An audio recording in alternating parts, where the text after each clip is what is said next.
All right, folks, here is your highly requested and very much anticipated 2025 HBAR prediction with a full deep dive breakdown on the tech fundamentals. We're going to talk about some of the red flags that I see in this governing council, along with the token release schedule. Starting to make me a little bit nervous here. And we're also going to be talking about the ETF. We got one filed, maybe more on the way. The prospect of HBAR being added to our national strategic stockpile here in the United States of America. And then we're going to conclude with that 2025 TA price predictions and targets that I have set for HBAR. Now, if you appreciate these deep dives, we have a full playlist, 2025 coin reviews, where we're going to continue to break this down. Comment down below and let me know what you think about HBAR, and also let me know what other cryptos you want me to cover.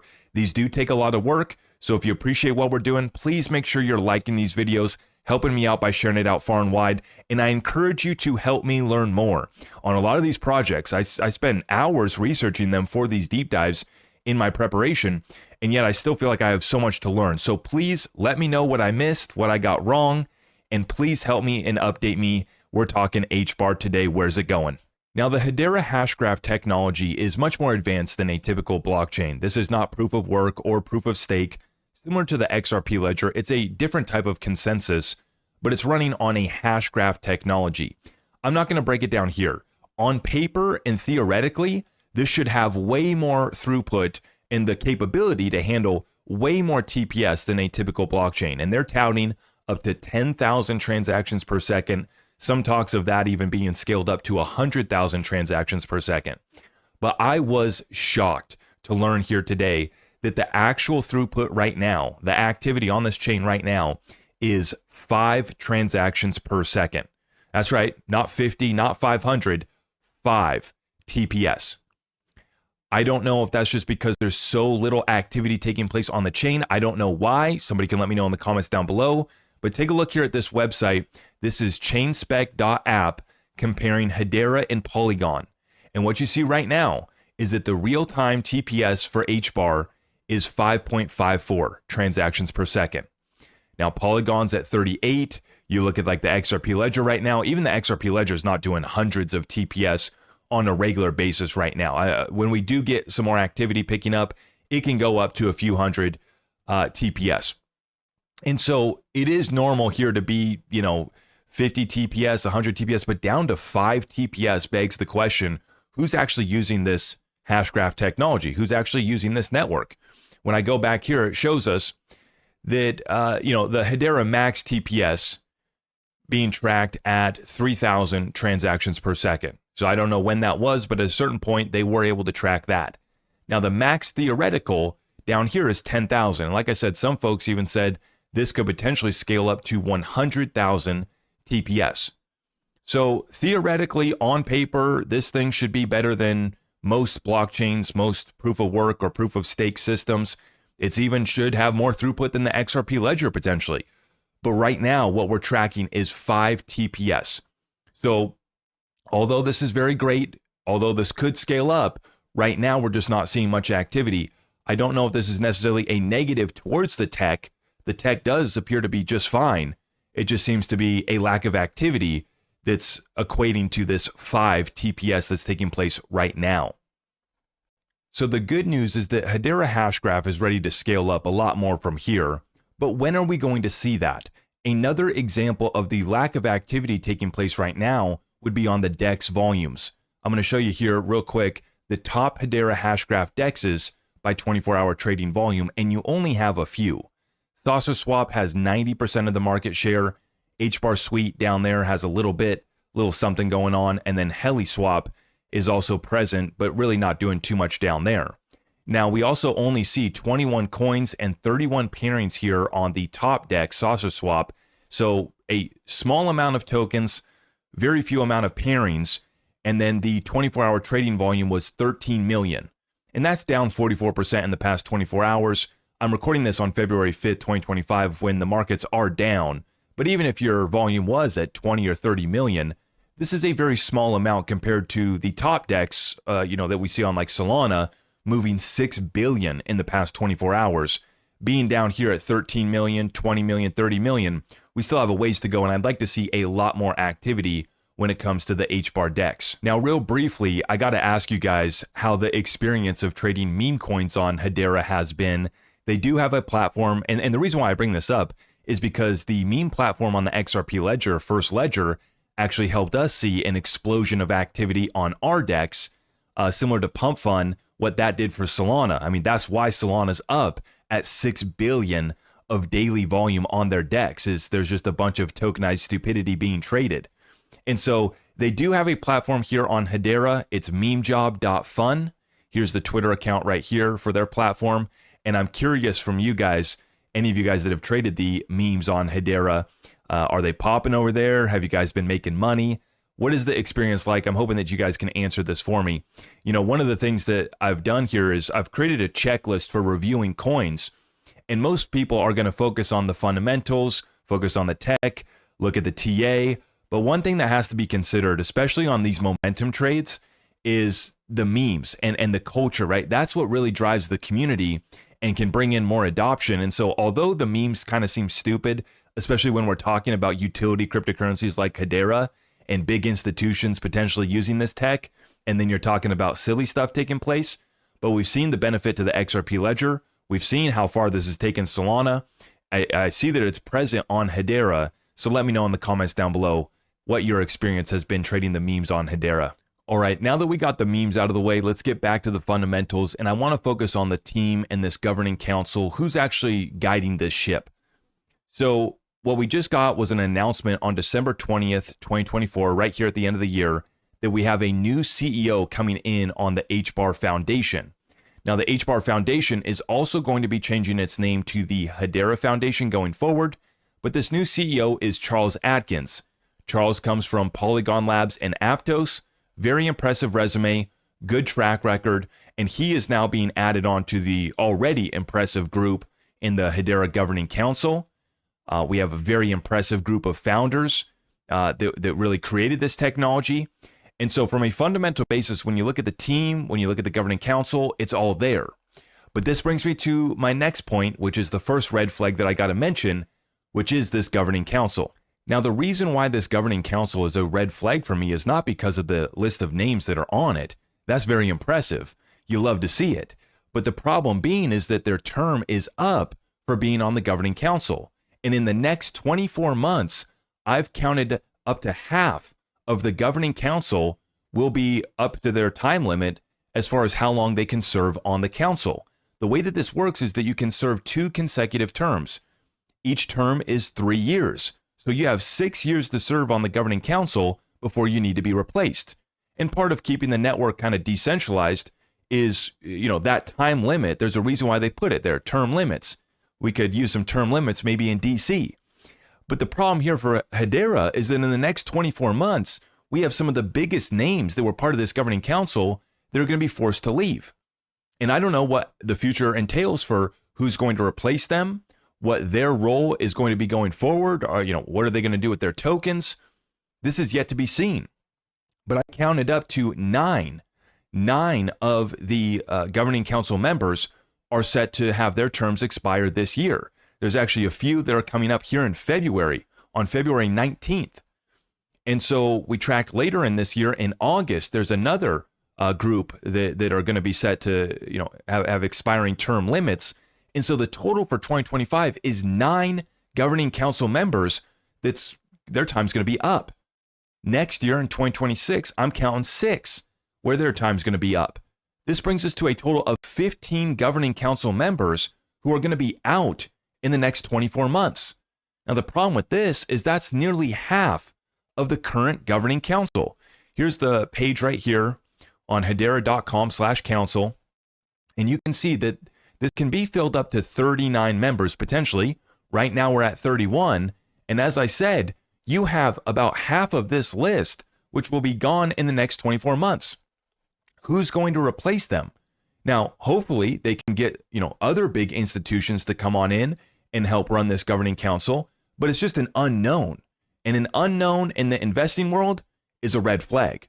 So that's why I say that the Governing Council for me is actually a red flag right now. They have an impressive list, but I mean, some of the names that are leaving this year is Boeing, Deutsche Telekom is leaving on February 19th, DLA Paper or DLA Piper, IBM. IBM's out in August. WorldPay, Megula is out in February. Nomura, Tata. 9 of these members are gone this year, 6 next year. That's half of the current governing council. I know that they say that they have a plan to replace them, but we're going to see how this one plays out. For me right now, this governing council remains a red flag. So that was my first red flag, but the good news is that I only have one more, but this is a big one. The governing council just decided to basically inflate the circulating supply by 7% this year and an additional 7% to be determined basically over the next couple years.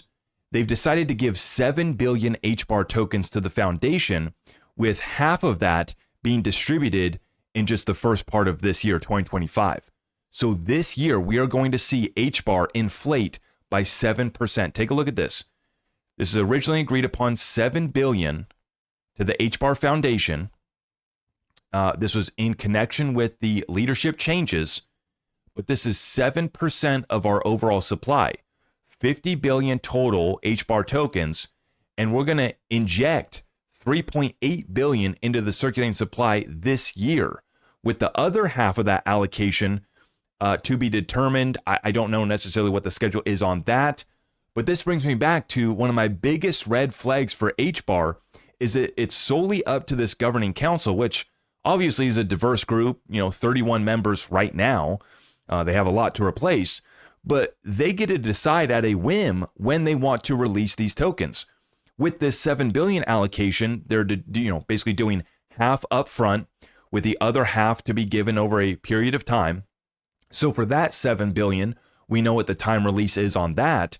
But this announcement kind of came out of nowhere, right? Right at the end of this year, hey guys, we're going to inflate and inject into our circulating supply 3.8 billion tokens, when the circulating supply was already at about 38. So it's basically, almost 10%. And this is just half of it. With the remaining 7-8 billion HBAR that's not in circulating supply, we don't know when that gets released. They don't have an escrow like Ripple does for their XRP, right?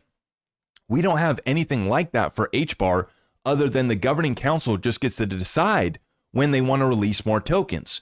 Now, of course, they talk about how this will be used for development and ecosystem and grants, and everybody has a story for why they're going to dilute holders, right? And why they're going to increase circulating supply. Will that actually be put to good use? That's yet to be seen. Is it going to impact how high HBAR goes this bull run? Absolutely.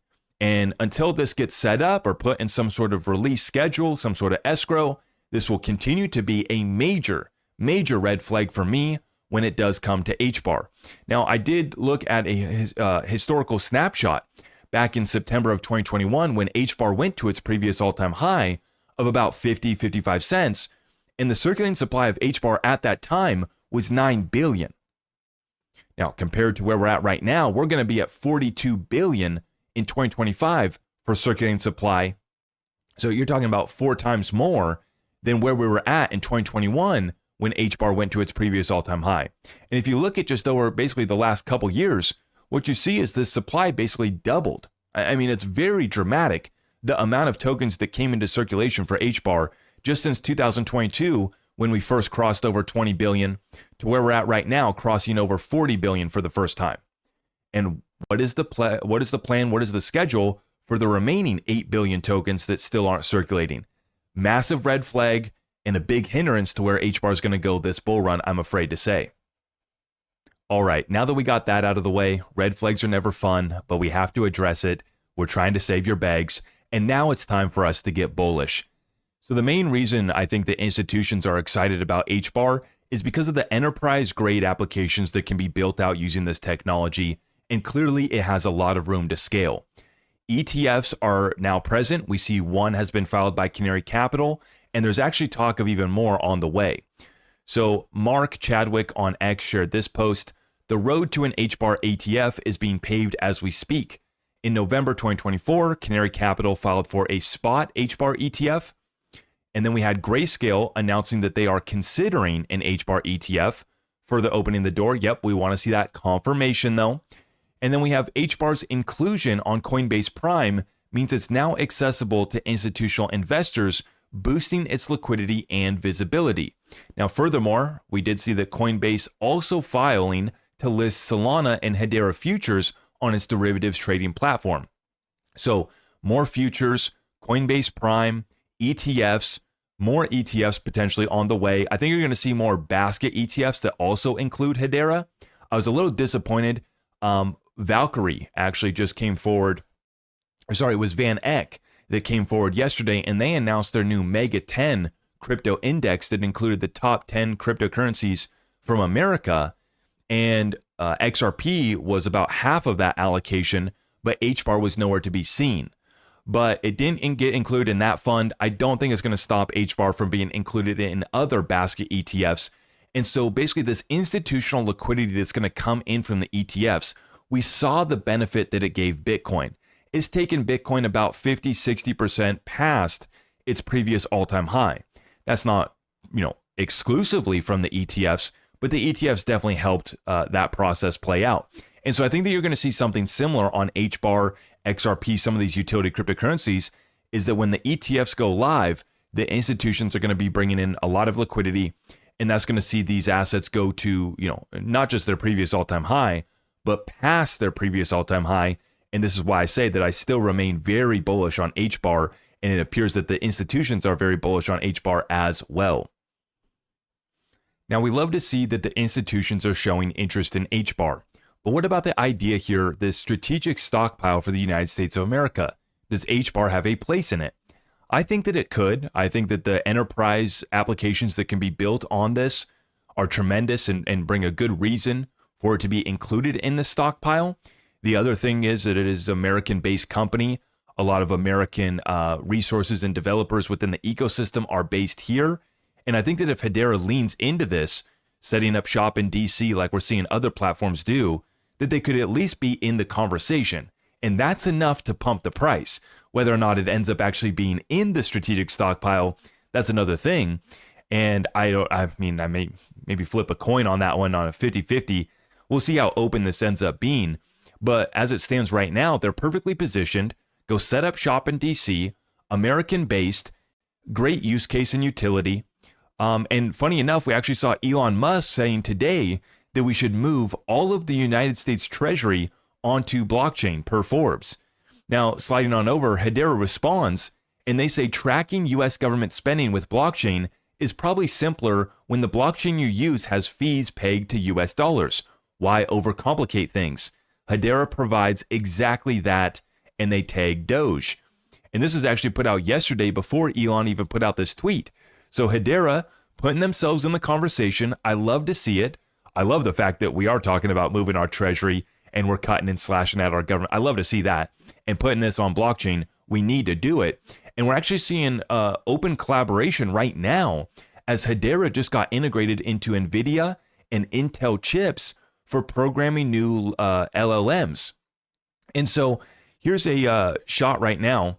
This is a interview that the HBAR Bull conducted interviewing the new CEO of the HBAR Foundation, his name's Charles Atkins.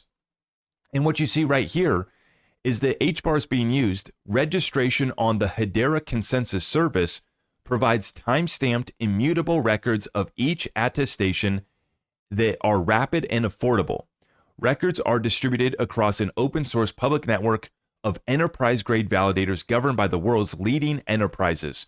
So Hedera being brought in on AI processing LLMs with NVIDIA and Intel, and showcasing here the Hedera Consensus Service, what it could potentially be used for.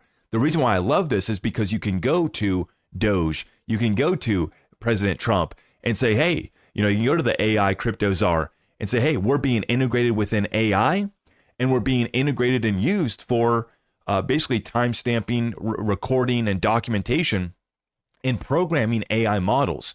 This is what we're being used for right now. And so you can bring a real proof of concept to the White House, to the Crypto Council. This puts HBAR in a very unique position, enterprise grade, ready to go. I really love the spot for HBAR and the consideration that it could maybe be entered into the strategic stockpile. The odds, I'd still flip a coin. I still think it's 50-50. The prospect of keeping the HBAR tokens on the balance sheet as a reserve, once again, I bring it back to the red flag about the token release, and that plan needs to be set forward. I mean, now, this also brings us to one last point I'll add. The potential, we talk about the Ripple XRP escrow being handed over to the Treasury, to the strategic stockpile. We now have a sovereign wealth fund, right? Well, the idea here, we could look at this for HBAR, the remaining 7 to 8 billion tokens that are not circulating right now, that could be given to the Treasury. You want to talk about releasing some tokens and putting them to good use. That's where I see HBAR and XRP are perfectly positioned as American-based tech companies that have a supply of the tokens that could be handed over to the strategic stockpile to make sure that we get our foot in the door. So I love where HBAR is positioned for the ETFs. I love where they are positioned for this conversation about strategic stockpiles. I know that this shouldn't be talked about according to the Bitcoin maxis, but regardless of how much they cry about XRP and HBAR being included in this conversation, they're not going to be able to stop it. And so, like I said, I put the odds at about 50%, but if Hedera and the company here, the CEO, Charles, if they lean into this, I think that they do have a good chance. And now we come to the moment that you've all been waiting for, my 2025 HBAR price predictions. Now, you know, I joke about my doofus moron TA skills, and so I did not rely on my own TA to determine where we're going to be going, but I brought in a trusted source that we've used in the past, Dom Trader View, and then we brought in a new guy here that I've met in the Sigma XRP Ledger community. Bunny Boy Time is his name. I don't know where these guys get these names from, but these guys brought up some good points here, some good charts as far as the broader alt season goes, and then looking at historical patterns, how much of this alt season dominance HBAR could potentially see, and what levels could we go to. So to get started here, a little bit of a macro perspective on our altcoin season right now, and how little of an alt season we've had so far. When you compare, going back here, this is from Dom Trader View, he says some are claiming the alt season already happened, but technically speaking, we surely haven't seen one based on what we've always known to be an alt season. Look at 2017 and 2021 alt seasons, parabolic moves where altcoins outperformed Bitcoin massively for months. We've seen a small secular outperformance of a handful of coins, but a full-blown alt season might be a thing of the past. The last two times we saw altcoins massively outperform Bitcoin for months, it started in January after the halving year. January just happened and we moved in the opposite direction. It's a Bitcoin market with a few projects tailing along. Be very selective or get left behind. Now the good news is that HBAR has not been left behind. Before we get to the HBAR chart though, this one is from Bunny Boy Time, and this is the crypto total market cap. So we're going to see where is the overall market going this bull run. Now he's got us going up to about a $6 trillion market. This is pretty similar to what Brad Garlinghouse said about going to $5 trillion. He said that we were going to do that by the end of last year and was off on that prediction, but I think the number is what I'm focusing on. So 5 trillion, Bunny Boy Time has 6 trillion here, and this is for the overall total cryptocurrency market cap. Now, Bunny Boy Time gave me a chart here on the Hedera market cap dominance chart. And what he shows here is the full extension takes us up to this level, and there's a bunch of digits on this screen. But essentially what this brings us up to is about a 72-cent price. And he says because of the inflation on the coin, it only has 176% left for a normal fib to take place. Now, at the current levels here, we're right at about 24 cents. And this would bring us up to about a 70 cent price target for HBAR. And he also notes that if HBAR can break this level, this would mean that XRP has the potential to go up to much higher levels as well too. Basically, he points to us watching this level to see this could be a signal for the broader alt season and really the particular utility cryptocurrencies that we've seen move so far, XRP, XLM, HBAR, etc. And so Bunny Boy says that he is expecting HBAR to top out at about 72 cents. And if we do end up doing a full extension and an extended fifth wave of this Elliott wave current cycle that we're in, if we get the extended fifth wave, he could see us going up by about 10x up to about $2.40. Now, when I look at this thing and the red flags that I mentioned earlier in this episode with the token inflation and the added circulating supply this year, this is the big hindrance that I think actually stops HBAR from going to those higher levels, that extended retracement to the upside that we would have seen. That would have taken us above $2. And I definitely could have seen HBAR going to maybe $2 or $3 this bull run. However, because of the token release that is coming, I am concerned that we won't make it there all the way. Now, the primary drivers that I see for HBAR this bull run and the narratives that will take HBAR up past its previous all-time high and the potential for us to maybe even break above $1 is going to be the ETFs. We have one, waiting for more, and the conversation around the strategic stockpile.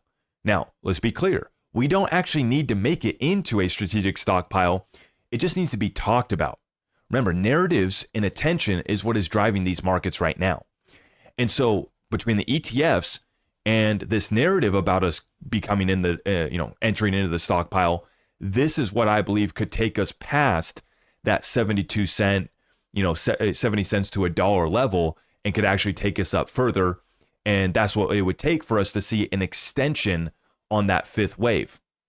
Now, I did note here that Bunny Boy, he also shows that if we do get that fifth extended wave for the total cryptocurrency market cap, that we would head on up to about a $10 trillion market cap.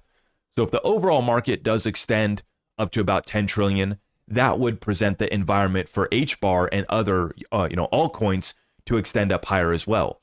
I think this is the environment that you would see XRP going to about 25 or $30 this bull run as well. HBAR has been a runner and it performed really well since this election. I'm going to show you my HBAR chart here next. So taking a look here, you can see that HBAR already did 860% since the election. This is much bigger gains than even XRP or XLM. XRP's at about 600% since the election. HBAR, a full swing here of about 860% to the upside, going up to about 39, almost 40 cents for your HBAR. Now I pull a fib retracement here, and I got similar levels here. We got some fibs up here at 78 cents, 89 cents, 98 cents, and full extension taking us up here to about $2.30. So to me, it makes sense here. The TA that I'm looking at, comparing with other conversations about the broader alt season and the lack of an alt season that we've had, the good news is that utility cryptos like XRP, XLM, XDC, and HBAR have pumped 500, 600, 700, 860% for HBAR. It's been a real runner, right? And so if we extend out, yeah, I could see the potential for HBAR moving towards $1.52. I'm worried about this token release. And the big caveat here is how much inflows are we going to get into that HBAR ETF? Now, if we end up getting hundreds of millions and even hitting maybe $1 billion of inflows on that HBAR ETF, then I think that we could be extending up once again towards that $1.50, $2 range for HBAR. But right now, the big concern that I have is that if we don't start to enter a broader alt season here soon, I think that the market's going to get scared and people are going to reduce their sell targets that they have on all of their coins. And so this should happen soon. We should get confirmation here soon, similar to 2021, when XRP and many other altcoins actually hit their cycle tops in the March-April timeframe. It was September for HBAR, and so I'm going to be watching this here closely. We'll get confirmation, and if I'm wrong and we do a full-blown alt season, maybe we are going to head up towards a $9-10 trillion market cap, and I would love for that to be what takes place. But I still think that we're looking at more of a 5 to 6 trillion overall market cap for the entire cryptocurrency space. And in that scenario, like I said, I'm going to be taking profits at 70 cents to $1 on HBAR if I'm wrong. And we do extend up, I'll have targets. And if we stretch all the way up to $2, I will be offloading my entire bag at that level because we will be completely overextended. Now, I do plan on maybe holding a little bit of my HBAR. If we only do go up to about $1, I will be taking profits at that level, but I'll still hold on to a small amount of my bag. The previous all-time high for HBAR was 55 cents. And so as we approach $1, it's just a massive psychological number. That goes without saying. But then as you start to get above into price discovery 50, 60 cents, everybody's in profit. And if we don't start to see that altcoin explosion, folks are going to be saying, hey, it's time to hit the exits a little bit sooner than I'd anticipated, because this alt season ain't the one that we got in 2021. And so that's why my levels on my chart are right there from 70 cents to $1. Nice level to take some profits, nearly double the previous all-time high. Nice level to hit the exits on part of the bag. But I'd love to see it extend up. I'll be completely out if this thing does go up to about $2. But I'm interested to hear from you guys what your targets are for HBAR and where you see this thing going this bull run. In conclusion, I do think that HBAR is still an incredible opportunity to double up or triple your investment. If we watch HBAR go up to just its previous all-time high, you've doubled up from today's level, which is why I bought more HBAR this morning. Full disclosure. HBAR right now is my fourth largest holding between XRP, XLM, XDC, and then HBAR right there in the fourth spot. I just added to my position this morning, and I've averaged into HBAR between 24 cents and 28 cents. So when HBAR doubles up to its previous all-time high, that'll be nice. But if it can go on and hit my targets of 75 cents to $1, I'll be happy to take some profits at that time. And I will be even happier if I'm wrong and we go up to some of the higher targets that maybe you guys have, and you guys make a bunch of money, and you can come back and tell me, man, did you get your predictions wrong? HBAR blasted up to $2, $3, $5 or something crazy. I would love for that to happen. I don't think that is likely. And I like to provide my context, my transparency, what I'm holding, when I got in, when I'm going to hit the exits. And it's up for you guys to make your own decisions. I'm not here to give financial advice to anybody. So let me know in the comments down below. Do you like what we presented today? What do you think about the red flags that I brought up? Once again, this is what I'm going to be watching during the bear market. Who's going to fill the vacant seats within the governing council? What's going to happen with the token release schedule? I need a release schedule, something that we can rely on. I think it's very important for every project. And so if HBAR can secure and button those things up during the bear market, I'm going to move in heavy during this next bear market on HBAR. And what I'm going to be watching here closely, I think the big one is going to be how much institutional adoption do we get on HBAR going forward? Not just who's in your governing council, but who's putting HBAR on their balance sheet? Who's buying the HBAR ETF? Who's using HBAR for its enterprise utility and applications that are being talked about, that are being tested, but now we need to see it going live.